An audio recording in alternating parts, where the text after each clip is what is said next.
Welcome to the latest edition of the College of American Pathologists CAPcast. I'm Baca, Content Specialist with the CAP. In this episode, Dr. Gladell Paner will be talking with Dr. Emmy Baca and Dr. Gail Vance about how the CAP is addressing barriers to health equity through the cancer protocols, the Council on Informatics and Pathology Innovation, and the CAP Foundation Global Pathology Committee.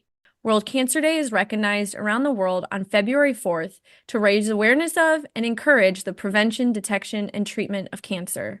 World Cancer Day is led by the Union for International Cancer Control, a CAP partner organization, to support the goals of the World Cancer Declaration. This year, World Cancer Day is focused on engaging advocacy groups, policymakers, and other stakeholders around the world to develop innovative strategies to reduce inequity and invest in achieving a more equitable and cancer-free world. Included in this work is a call on leaders to eliminate health inequities by addressing the social determinants. Furthermore, World Cancer Day challenges leaders to ensure everyone has access to quality health services when, where, and how they need them. So before we get into the questions, I'll have our guests introduce themselves. Dr. Paner, we'll start with you. Hello, everyone, and I hope everybody celebrated the World Cancer Day. I am Gladell Paner. By profession, I am a pathologist with specialization in genitourinary pathology at the University of Chicago. And I had the pleasure of working with the CAP for the cancer protocol in the past 6 years. Great. Dr. Baca. Hi, I'm M.E. Baca. I'm speaking to you today from Washington State. I live in Seattle. I'm an APCP and hematopathology boarded pathologist. Currently, I work as the Vice President of Medical Affairs for Sysmex America. I'm a member of the CAP Board of Governors and the chair of the newly formed Council on Informatics and Pathology Innovation. I've been active in the CAP informatics-related activities for a couple of decades, and thanks for having me. Great. Thanks for being here. And Dr. Vance. Yeah, hi. I'm speaking to you from the Midwest. I'm in Indianapolis. I'm a professor of medical and molecular genetics and a professor of pathology and laboratory medicine at Indiana University in Indianapolis. And I've been associated with the CAP for over 33 years. I've served on the Board of Governors. I've served on the Board of Directors of the CAP Foundation. And I'm currently chairing the Global Pathology Committee of the CAP Foundation. Wonderful. So many years of experience and insight. So I'm excited to hear the conversation. Thank you all for joining. Dr. Paner, I'll let you take it from here. So for this year, the theme of the World Cancer Day is Close the Care Gap. And I like the statement from the World Cancer Day. It says that everyone deserves access to cancer care.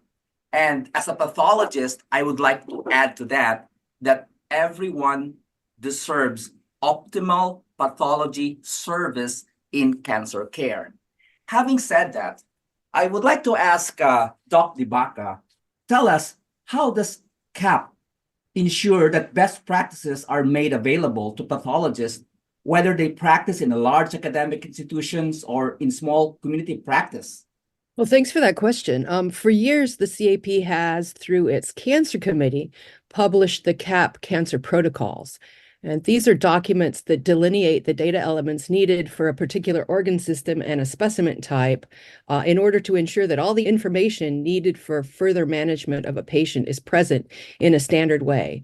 And the authors of these protocols are pathologists who are experts in their specific area. So these are put together in both Microsoft Word and PDF file formats, and they're free of charge, available at the cap.org. So that's cap.org, and they can be used by anyone worldwide. Additionally, for about the last 20 years, the CAP PERT committee has been curating these protocols into electronic formats that also encode these with SNOMED encoding information. And there are multiple vendors who implement these protocols. So while this isn't supposed to be an infomercial, it's important to mention these electronic protocols because electronic reporting allows us all to become closer to our goal of being able to share data across hospitals and hospital systems. This will lead to greater continuity of care, such as in cancer, and it will continue to improve the overall outcomes of our patients. And I would like to add to that, it's a very good point that you mentioned about the cancer protocol, and it's free for everyone. And actually, this in the CAP website, these protocols are available in PDF and Word format. So users can basically copy and paste the accurate protocol and put it in the report. And in terms of the electronic cancer protocol, there's really fantastic data that we're hearing from CAP.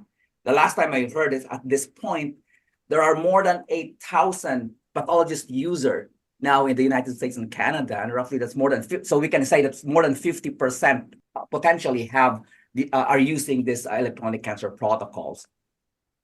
Now, let's shift our focus to the cancer epidemiology. So the recent epidemiological data highlighted changing patterns in cancer diagnosis. Now we are seeing increased incidence of cancer in those under 50, even though the overall cancer mortality has declined. So explain to us, Dr. Baca, how is CAP working with partner organizations, and this could be clinical or research organization, it could be national, international, to contribute our collective expertise for early detection, improved diagnosis, and sharing of best practices. You can respond to any of those three elements, or you can respond to all of it. Oh, thanks. So, I think it's important for everybody listening to realize that pathologists are physicians, and we're the ones who make disease diagnoses. So we're the cancer diagnosers. And CAP works with lots of different organizations, but fundamentally at the root, we start with ourselves. We support education in pathology subspecialties. We have glass and digital slide programs, which help provide a practical approach for continuing education by giving pathologists a way to assess their diagnostic skills and to compare their performance with that of their peers and to keep up to date so that the pathology services that we are offering are top-notch. And then we take that degree of specialty and up-to-dateness, if you will, and for instance, if we were talking about the cancer protocols, which we keep up to date, the Cancer Committee and the PERT Committee work in alignment with other organizations such as the AJCC and the World Health Organization to align the content with things that are happening in other parts of medicine. And for the last 20 years, since the electronic implementations have been in existence, they've been in part supported by CDC grants. So we're working with CDC, and we work with organizations with national cancer registrars and other professional societies, such as the American College of Surgeons. Now, you also mentioned something about the incidence of cancer, and recently the American Cancer Society issued a report that was based on population-based cancer occurrences and outcome data from the National Center of Health Statistics. It's really interesting because, as you said, the overall mortality from cancer is diminishing, but the overall number of cancer cases is continuing to rise. And we're seeing that younger patients are being diagnosed with cancer as opposed to the 65 and older group that we've seen in the past as our most prevalent cohort. Another thing that you said was that we have to make sure that pathology services are available to everyone. And unfortunately, if we look at those mortality rates from the American Cancer Society report, we see that the mortality rates in our non-white groups, and it demonstrates a need for improvement in our healthcare system because mortality is higher in prostate, stomach, and uterine cancers for Black people, and Native Americans are more affected with liver, stomach, and kidney cancers if you compare that to their white cohort. There's a lot more data in that report, but I think that nobody wants to listen to me talk about a percent of this or a percent of the other, so I'll stop there, saying that we do have a higher incidence of cancer in people born after 1950s. And we think part of that is because of higher incidence of obesity, but there are other unknown factors that are being investigated currently. The CAP cancer protocol is truly a remarkable tool provided to our pathologists. And you mentioned some of the uses, some of the advantages already of in using the CAP protocol. So I want to go further, if you can explain or you can explain to us how the cancer protocols support the pathologist in making their diagnosis. Oh, sure. So the cancer protocols are sort of one of the things that I've spent 20 years thinking about. The implementation of those into the electronic format was a fun project that started just for kicks amongst some of us a long time ago, and it's turned into something like you said, where millions and millions of patients are now being served by these electronic protocols. But even back then, when we were trying to move things into the electronic world, the reason that we wanted to do that was because, well, let me take you on a little story. I think everybody's heard in the news about pilots and the checklists they have to go through before they take us up into the air, and that checklist system and the standardization of going through how we start up before we take an airplane up every time is something that has improved airline safety significantly. And so there were probably physicians who were using checklists before, but at some point, we took this checklist idea as a way to make sure that we were looking at cases in a way that would make sense, so that our reports would make sense to the other physicians who read them, and that every cancer report would have the same information, and that same information would be in the same order, so that if you're the patient and you're sitting in front of your surgeon or your internist and they're reading your report, they know where to look. They can see that all of the information that they need is in one place, and they know that they have to turn the page to see if the tumor margins were clear in your surgery, or they know that on the second line it says what surgery they did. And that's just a good practice. If you know where to look and you know that all of the information is going to be there, then this supports all of the different stakeholders. So the surgeons, the oncologists, the treating physicians, everyone. And it also then allows to make sure that the latest standards and guidelines are being included and reported. And it also then helps to create a framework from which data can be sent back and forth to people who need it. Now, the other one thing that I'd like to say about this, and I know you said it already, but it's important to repeat, the Word format and PDF format documents of the cancer protocols are available free of charge on the CAP website. So go to cap.org, and on the homepage, there's a link there that will take you to those cancer protocols. If you haven't seen them before and you're a pathologist from somewhere other than the US, or even if you are and didn't know about it, that's a good place to go to look for these protocols. Thank you, Dr. Baca. That's very informative. And from my experience, we actually started using the electronic checklist this year.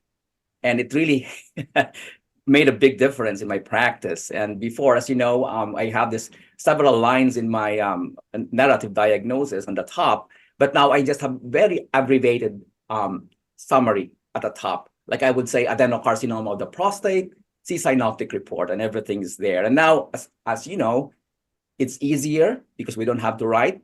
With the electronic checklist, we basically have to check. And then once we close the report, there's a warning if we did not check those core elements or those recommended elements. I like to add further this one important purpose of this cancer protocol, and this is about the lab accreditation.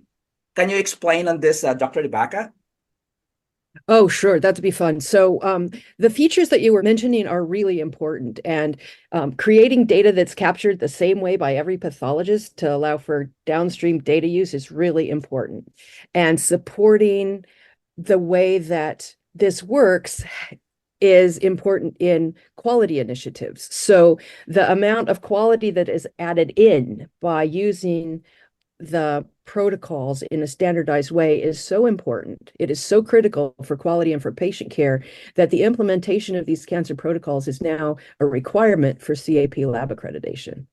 Dr. Baca, can you give us just very briefly, like what are the processes that the CAP protocols undergoes once it's created until release, specifically focusing on who reviews it, until to the point that it's being published. Sure. So the decision to create the protocols are based on advances in science and the impact that those protocols would have on the pathologists. So the expert panels bring in lots of representation from the pathology community around the country. And we bring in both experts from academia, but also people who are from community practice and people who are patient-facing in other specialties of medicine. And once the protocols are, or once a protocol is written, then we present that to the House of Delegates of the CAP. And the House of Delegates comprises CAP members from a state who represent their state in, it's kind of like a legislature, or it's the House of people representing their state. But those the House of Delegates then has a period for open comment, and there's feedback for those protocols. And so when I was on the House of Delegates for the state of Washington, there was comment period, and I was looking at some of the protocols for subspecialty documents that I didn't know a lot about, but I was able to take them to other people in my state and say, hey, do you have any comments here? Because I know you're an expert on this as well. So it's kind of a grassroots pathology, get to look at things and put in feedback so that the cancer committee can then approve the protocol. And once it's approved, then there's also a way to monitor continued feedback through cancer protocols at cap.org. And there are facilities there that you can have questions about the use of different protocols be addressed as well. So I want to shift our focus now to artificial intelligence and machine learning, which are truly hot topics. So with the technology changing the pathology landscape, and I know that CAP has been working hard to be sure the organization can support its member pathologists and also the pathology community. So my question to you, Dr. Baca, is what is the recently created Council on Informatics and Pathology Innovation? And what can we look forward to in the future seeing from CIPI? Well, the Council on Informatics and Pathology Innovation, the acronym CIPI, is lovingly referred to as SIPI. And we actually have Sippy Cup Awards.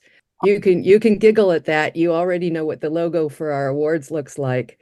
But first of all, this is a council that brings together committees, the newly formed AI committee, it's a year and a half old now, the Informatics Committee, the Digital and Computational Pathology Committee, the Pathology Electronic Reporting Committee, and we've talked about it a lot already, but the Cancer Committee. And the reason that these committees came together in a council is because as information technology just explodes in the world and in medicine and in pathology, it became clear that the small committees that had previously lived in the Council on Scientific Affairs had a lot more in common, and it would be a lot more synergistic to bring them together to create our information family, if you will.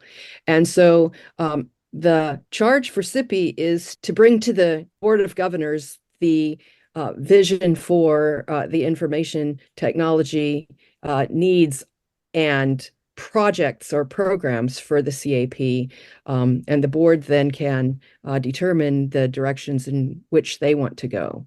SIPI has a lot of things going on. As you said, we have to deal with artificial intelligence and machine learning. The AI committee is dealing with that. New technologies such as AI and ML bring with them all sorts of new challenges and opportunities. One of the things that they've been working on, it sounds mundane, but just figuring out what people think they know about AI is already kind of a big deal. And then figuring out what it is where the gaps are and how do we make sure that we're training both the pathologists who are in their residencies and fellowships? And how do we also bring practicing pathologists into the herd, because everybody's at a different level and what they'll need in their practice is different if they have 5 years left in their practice or if they have 30 years left in their practice. We have the Digital and Computational Pathology Committee. One of the funny things, or funny for me at least, things that we talked about this weekend at the SIPI meeting was, do we really need to call it digital pathology, or is it just pathology? As we move in our practices and incorporate more technologies or more different diagnostic tools, things that at one point are really new and shiny and exciting become what we do every day. Immunohistochemistry, for instance, used to be a big deal. Now it's just part of the day. Dr. Vance can explain later, conventional cytogenetics has been around for a really long time, but molecular genetics has really shifted a lot in the last 10 to 15 years. So there's that. Then continuing to work on standards, for instance, the work that is done with the cancer protocols has encoding on the background, so every diagnosis has a SNOMED code. Well, SNOMED is a standard, and the standards have to be maintained, and if there are new diagnoses, then we have to have new codes, and that has to all be aligned with everything that existed prior. And one more thing, and I know I'm being long-winded and very maternal about this new council, but the other thing that we're doing is that we were able to attain, over the course of 3 years, a $3.4 million grant from the FDA for what's called the SHIELD initiative. And that is a harmonization project for laboratory data that is being sponsored by the FDA. And the CAP is working on a project to ensure laboratory data quality in the interoperability space. So CAP and SIPI are really leading the charge on many fronts simultaneously, trying to ensure that we are educating ourselves on how to use new technology. We are considering how to do that ethically. We're trying to figure out how to get paid for new implementations. We're trying to help pathologists who need to implement new digital pathology platforms or AI information into their workflows. We're trying to help them learn how to do that. And then outside the CAP, we're working with standards organizations to make sure that the data that we're using is built on a strong foundation. And we're working with the government and other initiatives to make sure that we are the ones who are leading the way in decisions that are made about data, so that pathologists are represented, so that pathology is understood as a strong subspecialty, and so that the use of the data that pathologists create and curate are applied in ways that ensure that our patients' diagnostic information is transferred or used in a way that is safe and that the quality is as high as possible. I like the sound of CP. So it matches with AI. CP's fun. So CP is going to be busy, and there's a lot of things coming out in the horizon. And this is a bit for the future. We are aware that there's a lot of studies right now on artificial intelligence, machine learning about the different cancers. So my question to you, Dr. Baca, is that how do you see these technologies evolving over the next few years? And how do you see the pathologist workflow adapting relative to cancer diagnosis as we integrate AI and machine learning? This is a bit looking ahead in the future. Well, so I see that there are two ends of a really long number line. One end of the line is people who are really afraid of AI and ML, and they think that this is going to make pathologists or pathology obsolete. And we have other people who think that this is going to be the best thing since, I don't know, HAL 2001, A Space Odyssey. I think that the truth is probably somewhere in the middle. And I think to the people who are really afraid of this, I would suggest that, like other new technologies and modalities that we've introduced into the pathology workflow for at least my lifetime, we never really lose a technology. We always gain another one. And pathologists have learned how to add, let's see, Virco added microscopy. And Virco and all of his pals figured out all sorts of different stains and they moved that in. And then we had, I'm going to skip a couple 100 years here, but then we came up with immunohistochemistry and we have cytogenetics, and then we figured out fish, and then, keep adding things on. It doesn't take away. Everything that we learn is additive, and it adds to the information that we have. So I think that the artificial intelligence is going to be there. I'm going to call it augmented intelligence because I think it's going to be another tool that helps us have more information. And artificial or augmented intelligence used properly can do all sorts of things. It can take care of mundane things like telling me, we have this many cases and we're going to spread it out this many ways across the laboratory. Hopefully, if for digital pathology, it will say these are the complex cases that you may want to do in the part of your day when you are the sharpest. The morning people might want to do their new cancer cases early in the morning, and somebody who's a little bit later might want to see those at 11 o'clock and get other things out of the way earlier. I think that there's a lot of workflow opportunity there that is just sort of administrative. And I think we will see other things come into the cancer diagnostic world. A lot of that is TBD. Some of it that we're seeing right now is doing other mundane things, looking for mycobacteria. And if algorithm can say, look here, do you think that's a mycobacterium? Or look there, do you think it's a mycobacterium? It might have saved me 37 minutes of looking between that one and the second one. And that was 37 minutes that I could be using time for something else. I think my takeaway with this whole thing is trust and verify. And for the people who are worried about AI taking away their jobs, I don't think it will. I think that pathologists who are open to learning about AI and do so and implement it into their practice may end up taking jobs from the pathologists who don't do that. It's a great new world. And the parting note is that I think that augmented intelligence will bring information to us so that it is more digestible. We don't have to go running after every single little tidbit. But I don't think that in my lifetime, at least, an augmented intelligence system will be wise. I think people are wise, and people work in better contexts than machines do.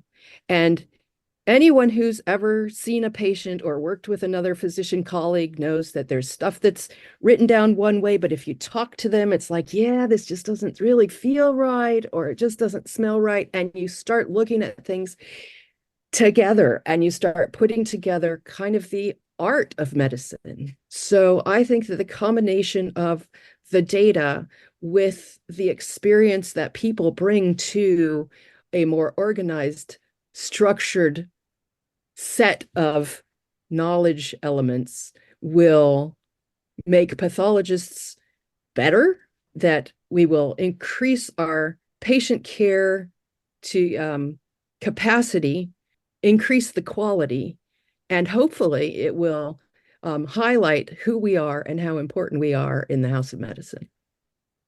Those are very good words, Dr. Baca, and I strongly agree with that. Our practice has been changing.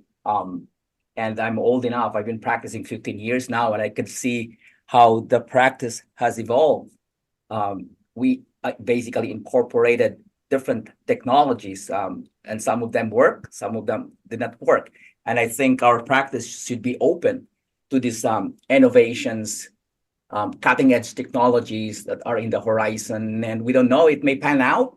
And then for sure, these will be incorporated in our practice and hopefully into our routine daily practice.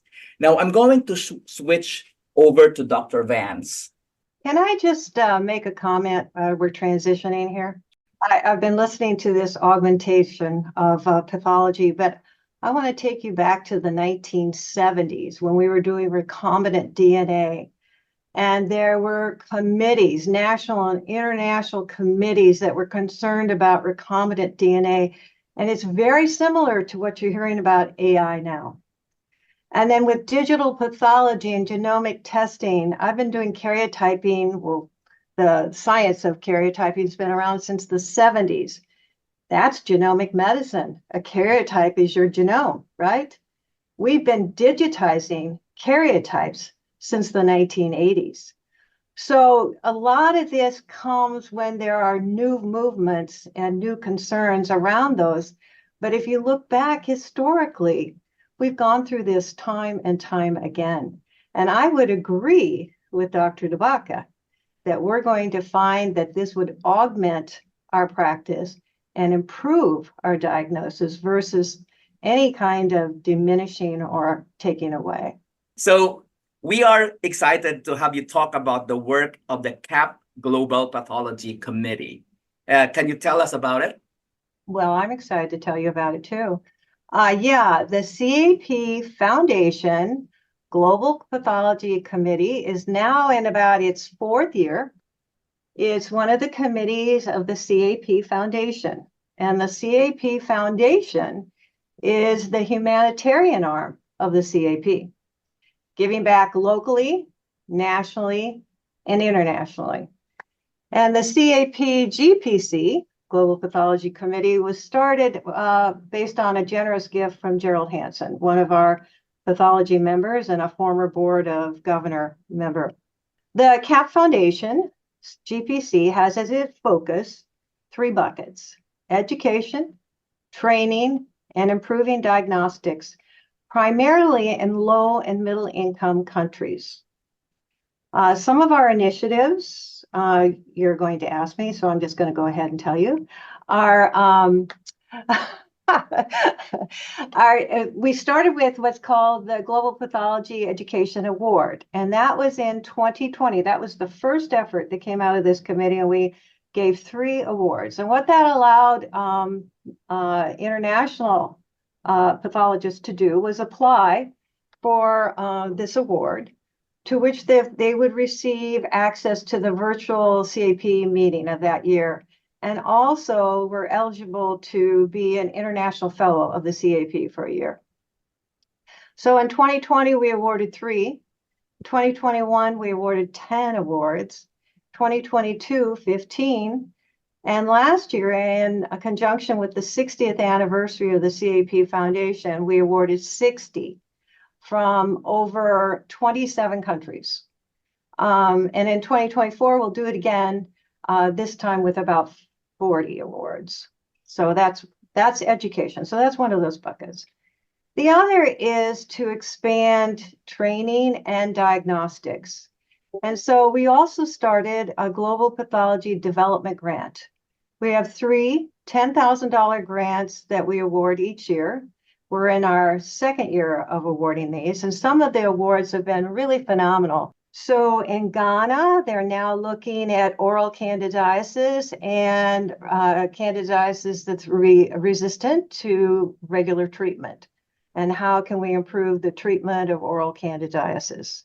In another country, let me just see which one that was, Ethiopia, they're trying to train individuals to do manual biomarkers for breast cancer, for ER and PR, estrogen receptor and PR, progesterone receptor. Trying to do that manually because they don't have the automation that we do in this country. And then we're also supported what was called the Open, which is a platform for training and providing educational materials, launched primarily in Vietnam initially, and then expanding to gynecological cancers. This last year, we partnered with Pathologists Overseas, another pathology organization, to do exactly what you were previously talking about. Implement a LIMS system or laboratory information system in Nigeria, for which they can then automate their processes in the laboratory and potentially use the electronic CAP cancer protocols. And then another in Rwanda, we're trying to implement 3D parts of microscopes, because what happens in low and middle income countries is they get the material, the equipment, like a fluorescent microscope or a microscope, and parts break and they don't have those parts to replace it. So the what you have is a cemetery of equipment that never gets used again. So trying to innovate with 3D printing to make the parts that can then be shipped either nationally or internationally, if it's printed within the country, or internationally across the ocean, to these places that can be fit into microscopes to keep them functional. And then one other that we're doing is utilizing existing courier services that were set up for multi-drug resistant TB and also HIV to transport what tissues for cancer diagnosis. Because many of the countries rely on central or metropolitan hospitals for all their cancer diagnoses from all the rural parts of the country. So this way this country, or in Uganda, I should say, they will try and implement or try and revitalize the courier system that was established for HIV to transport tissues for cancer diagnoses. And then I'll just say one more thing. We were talking about cancer protocols. One of the efforts for 2023 was to implement educational seminars. We were grateful that you, Dr. Paner, participated in one of these webinars. We had 3 of them. And essentially, throughout those 3, we were doing how-to, what are the notes in the CAP cancer protocols, and then providing use cases for breast, prostate, and colon. And the reason this all got started is because some of our work, we were able to talk to pathologists and say, do you use the CAP cancer protocols? Because they're free. You can download them as paper. You can upload them into your phone, because mainly in lower and middle income countries, they either use a laptop or desktop computer or their phones. But many would say, or at least some would say, that no, we aren't comfortable. Some of us are comfortable in our practice because we trained outside of this country, but some of the pathologists are not, so they couldn't standardize their reporting. So the whole idea of these webinars was to make people comfortable and utilize this excellent resource that you've already talked about. And these webinars were all taped. We had over 1,400 registrants from across the globe. And they're all taped and they're available, the recordings are available on the CAP website. These are truly noble deeds. And for me, growing up from developing countries, when I studied, we didn't have that access to the advanced technology that is available here in the US. And this is a good opportunity for those practicing in this under-resourced country to have access to this new and innovative technologies that we have here in the US.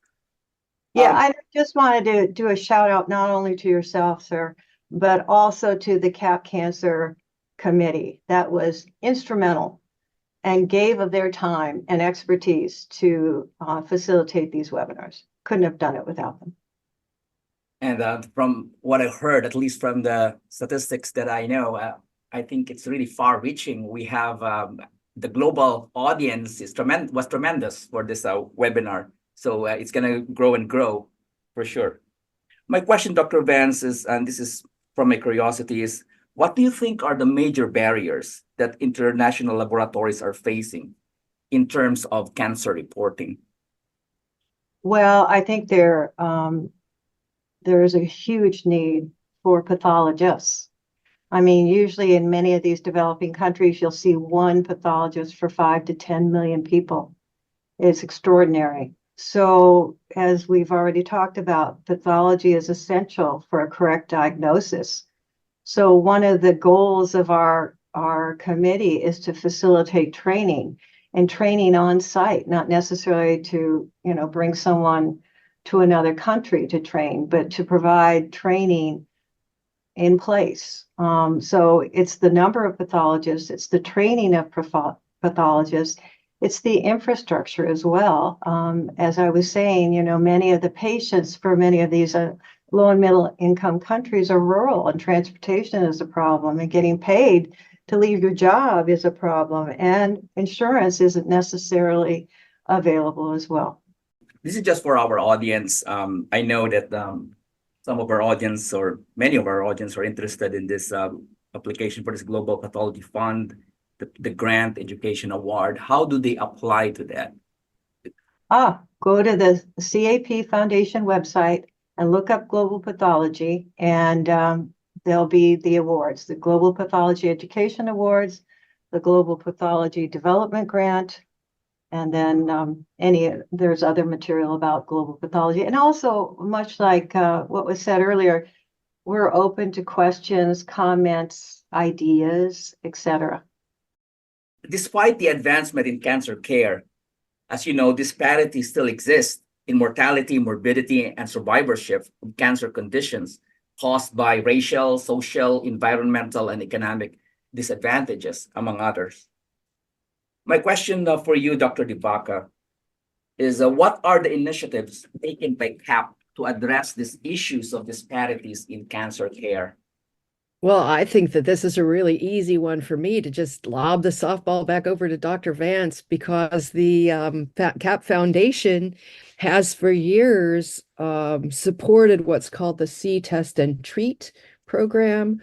I'm going to jump out on a limb here and ask for forgiveness or for remediation, Dr. Vance, if I say something wrong. But this is a program in which pathology groups or practices around the country can get together and in their communities have a day where a team is built from not only pathology, but from other areas, other specialties of medicine, including OB-GYN and radiology for sure, perhaps others, to do cancer screening for women who may be uninsured or otherwise don't have access to healthcare. And so I know in some places there have also been ancillary pediatric screens or vaccination opportunities for those families who come to see, test, and treat. And I know that this has been ongoing since Dr. Jean Herbeck and Mrs. Herbeck started this some years ago. So it's a point of a lot of pride, and I'm sure that there's something that Dr. Vance can add to what I just said. Did a great job. Thank you. No, it's exactly that. It's actually cancer screening for women.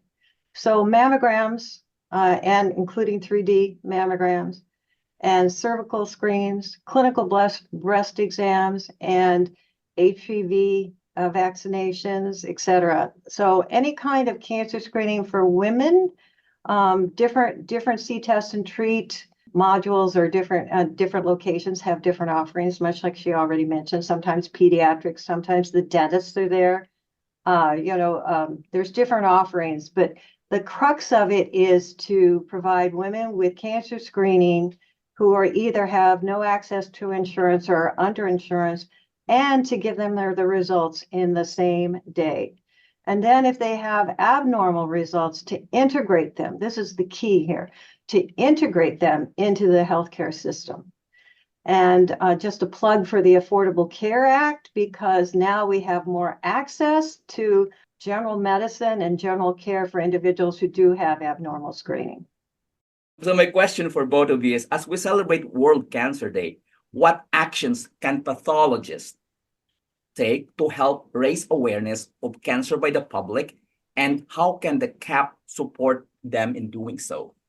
I'll start with you. We'll start with you, Dr. Baca. What I hope that we can do at some point, and it probably won't be in the lifetime of anyone who's listening, is to celebrate World Cancer is Over Day. We don't so much celebrate World Cancer Day as we acknowledge that cancer is still with us and that we have a lot to do. We're doing a lot. And I think that part of what we need to do as pathologists is to continue to educate our patients and the communities. And so we need to actually be active in our communities with the information that we have that other people don't. We need to make sure that other people in the House of Medicine know how we can help them in a patient's cancer journey. We write an awful lot of things in those absolutely amazing cancer protocols, but a phone call to your pathologist is sometimes a really good idea. We need to continue to educate ourselves and make sure that we don't have pockets of, and I'm saying this without judgment, we have to make sure that there aren't pockets of ignorance among ourselves or our colleagues. Where there's a need for education, we need to make sure that people have access to that education. And then we need to continue doing what pathologists always do, and that's being really curious and continuing to do research about what it is we're looking at, so that we understand more about what these diseases are. And hopefully through that information, we can figure out ways to eradicate a lot of the diseases. And Dr. Vance? Yeah, I really appreciate what you just said. Oh, one other thing I wanted to add, or two other things I wanted to add about C-test and treat, is the education component of C-test and treat. I've always viewed medicine, whatever my role in medicine, either seeing patients or looking in a microscope or whatever, as a team activity. And so when we bring pathologists outside of the basement or from behind their office and have them meet the people and explain to individuals what a pap smear is, what do those cells mean, that makes them curious and makes us curious and also gives us a voice. As been said multiple times, you can't make a cancer diagnosis without a pathologist. That role is critical. The accuracy, the responsibility of that role is also critical. We want to take that in the Global Pathology Committee from the United States and spread that worldwide. So I would ask anybody who wants to donate to the CAP Foundation Global Pathology Committee, please do. We're open on the web 24/7. You can give your donations there and help us in our mission. I will tell you 70% of the new cases of cancer in the world are in low and middle income countries.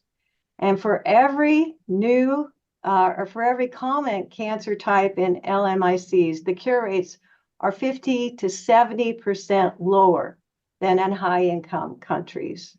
And as I've already said, this is mainly due to socioeconomic and factors in healthcare. But the influence of pathology is wide, it's necessary, and it's essential for lifting up the diagnosis of cancer so that we can identify it, the new technology, the AI, et cetera, so we can better define it, so then we can pinpoint therapy for those cancers as well and try and understand why they occur. Thank you, Dr. Vance. Dr. Baca, I know we can talk here all day, but that's all the time we have. So I would like to thank both of you for sharing your thoughts on cancer care and on the World Cancer Day. And I'd like to share one message that I read in the World Cancer Day messaging. It says, cancer doesn't mean the end of life. So never give up, keep fighting. And that's all for us. Thank you. And I would like to pass this to Baca. Thank you. Thank you, Dr. Paner, Dr. Baca, and Dr. Vance for sharing your insights as we commemorate World Cancer Day. And I want to thank you all for listening to this Capcast. You can find links to the CAP's cancer protocols in the episode description, along with other resources mentioned during the episode. You can learn more about the CAP Foundation and the Global Pathology Committee at foundation.cap.org. Please consider making a donation to help in their mission to addressing health inequities. And for more information about the CAP, visit cap.org.